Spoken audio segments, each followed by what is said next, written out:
Hi guys, it's Audra. Welcome to another video. So today's topic is a requested question that somebody had, and basically the question is, can you get fat or gain weight from eating late at night? And I think this is such an interesting topic, and it's a very debated topic in the health and fitness community, because some people believe that if you eat past a certain time, or if you eat late at night, then you're going to automatically gain fat and gain weight.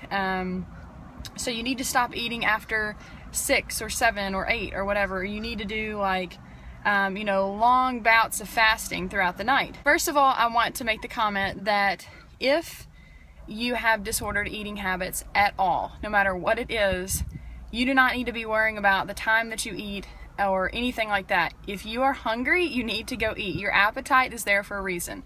One of the biggest things about this is that so many people have heard this and they think, oh my gosh, if I eat after a certain time, then I'm going to gain weight, whatever. So they're literally starving themselves before they go to sleep and going to bed on an empty stomach. And that is not a good thing.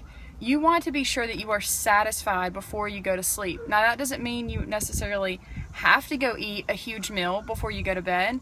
But, let's say you eat dinner at like 7 o'clock and you eat a pretty good sized meal and you're satisfied, and then it comes around to be 10 o'clock and you're not hungry and you're about to go to sleep.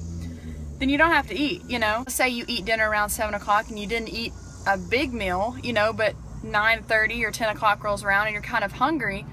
You need to eat. You don't want to go to sleep on an empty stomach where you're like laying in bed, sitting there contemplating, like, should I go get something to eat? Should I not? Should I just make myself go to sleep? Totally try to get this out of my mind, just get on the internet and get it out of my mind, like focus on something else. You don't want to do that. A big part of that is your level of dietary cognitive restraint. I have a whole video on this and how bad it is for you hormonally, for your bone density, for your menstruation and stuff. The reason why this is so bad for you is because your mind is connected to your hormones and all of that stuff. And so when you're constantly trying to restrain yourself from food, it increases the wrong hormones and it decreases the right hormones, and it gets you in a very unhealthy state. If you are struggling with that, I really encourage you to go watch that video. It's very, very interesting how that works. Here's the way that I like to think about this whole idea of eating before you go to bed, okay? And this is the way that it makes sense to me. There's two things. Number one, your body does not work off of a clock setting like we have in our mind. We have in our mind this idea of time where it's like I ate at 8 o'clock and then I ate at 12 o'clock and then I ate at 3 o'clock and then I ate at 7 o'clock and then I ate at 10 o'clock and then I'm going to eat it. Your body doesn't work like that. Your body doesn't count calories off of time or anything like that. Your body works in a linear fashion, okay? So in our minds, we're thinking that, today, according to MyFitnessPal or Chronometer or whatever, I had 2,750 calories. Yesterday I had 2,310 calories. Tomorrow I'm going to have 2,400 calories. The next, it can be up and down or whatever, and we see it just in that little piece of time of that day.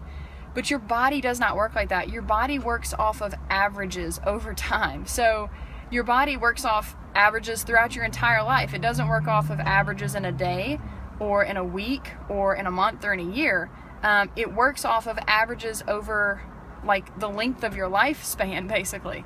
So granted, you will see yourself gain weight or lose weight based off of how those averages fluctuate. But again, it doesn't matter if you're eating before you go to bed to affect those averages. It's the same thing as if you were eating breakfast or if you were eating dinner or whatever you're eating. It's still a part of that average. The thing about this is, for a lot of people with disordered habits, they are afraid to eat at night because they think that there's some type of magic time that if they go, if they go past that time by 1 minute or 5 minutes or 30 minutes, then they're automatically going to gain weight, and their body says, oh, you went past this time, you're gaining weight now. It doesn't work like that. It's not like your body says, okay, if you stop exactly at 7 o'clock, you're not going to gain weight. But if you go over 1 minute, you're going to gain weight. Or if you go over 2 minutes, or you go over 10 minutes, or you go over 30, or you go over an hour, then you're automatically going to gain weight. Your body doesn't work like that. Your body says, how many calories have I had today? How much activity have I had today? How many calories have I had tomorrow and yesterday and 3 weeks ago and 3 months ago and 3 years ago? And then in the next 3 weeks and the next 3 months and the next 3 years. It's all an average over time. So you can't just say, if you stop eating at 7 o'clock, you will never gain weight. For a lot of people, you need to be gaining weight. So eating at night would be great for you, just like eating breakfast would be great for you, just like eating lunch would be great for you, just like eating dinner would be great for you. Eating it all would be great for you. So you don't, if you've had any disordered eating habits at all, please don't think about this whole idea of gaining weight. You probably need to gain weight, specifically if you're following my channel or Instagram and you're having all these issues with disordered habits. Chances are you probably need to gain weight. If you're so concerned about food all the time and you're so concerned about are you going to gain weight and all this kind of stuff, that's an indication of a deeper mental issue that's going on concerning your food and your disordered habits. A lot of that can be resolved if you just start eating whatever you want to and gain some weight. When you are starved, when you're in that starved state, your body kicks up its starvation mechanisms to say, I'm starving, I'm starving, I'm starving, we got to go find food, we got to go find food. That's why when you're in a starved state, food is all that you think about. So for a lot of us, this has just become commonplace and we just accept it as a part of our life. And we're so inundated by our culture and by the people we follow on Instagram or YouTube, because everything is about food all the time, right? Because everyone's basically starved and that's all people care about, is they want to look at pictures of food. They want to see what everybody else is eating. They want to, you know, think about food and research diets and talk about food and everything. It's because you're literally like starved. And when you're starved, that's all your body cares about. Your body's number one goal in life is survival. It's not to get super lean. It's not to run ultra marathons. It's not to have a six-pack. Your body's goal is survival. So this is why if you were on a deserted island and you were starving, your body wouldn't just be all happy-go-lucky and never think about anything because life is great. No, you would be like starving, so your body would say, we got to go find some food. And that's all you would do all day, is be looking for food.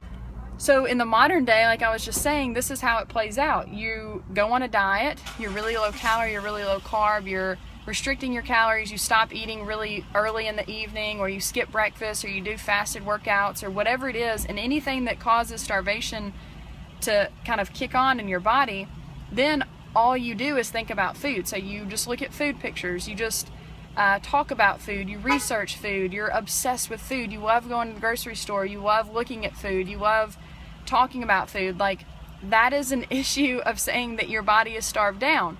And for people who recover from their disordered habits, they realize, oh my gosh, I was spending so much time on food, and now all I'm doing is living my life. Like, I'm hanging out with my friends, I'm doing the things I love to do, and I just think about food when I get hungry. That's how it's normally supposed to be. If you're normal, the only time that you think about food is when you're actually hungry. When you're abnormal, when it comes to food, and you have disordered habits, when do you think about food? All the time, because you're always hungry. That's the whole point. The way that I think about eating before bed is this.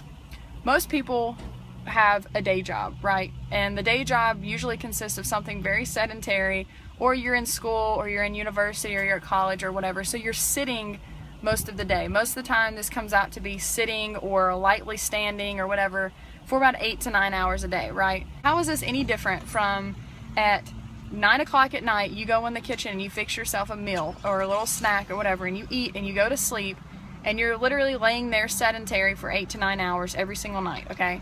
How is that any different from eating breakfast at 7 o'clock in the morning and then going and sitting at a desk for the next 8 to 9 hours? It's not that much different. Granted, during the day, you are burning a few more calories because you maybe are walking a little bit or whatever, but all in all, it's not that different. If everybody is not getting obese from eating breakfast and then going and sitting all day, then not everyone's gonna get obese from eating something before you go to bed and going to sleep. Now, granted, a lot of people will say, well, that's why America's so fat and everything, because we have all these desk jobs and we don't move around as much and blah, blah, blah. Like, okay, I get that. A lot of things go into the obesity issue. It's not just having a desk job, because I know a lot of people who have desk jobs, and I know a lot of people who go to school and they're not obese. So, in a roundabout way, your body, it doesn't matter when you eat or whatever. If you have disordered eating issues, you need to be eating any time of the day, whenever you want to. You never need to restrict the time you eat, how much you eat, anything like that. That's just going to further your issues. You want to get out of this state of constantly thinking of food. Your body, when it is starved, all it does is think about food. So if you're laying there in bed at night and you're about to go to sleep and all you're thinking about is food, that's a good indication that you need to go eat something. Your appetite is there for a reason. So I hope that helps some people out there. If you have any questions or comments, let me know. Please like this video if you do, and I'll see you guys next time.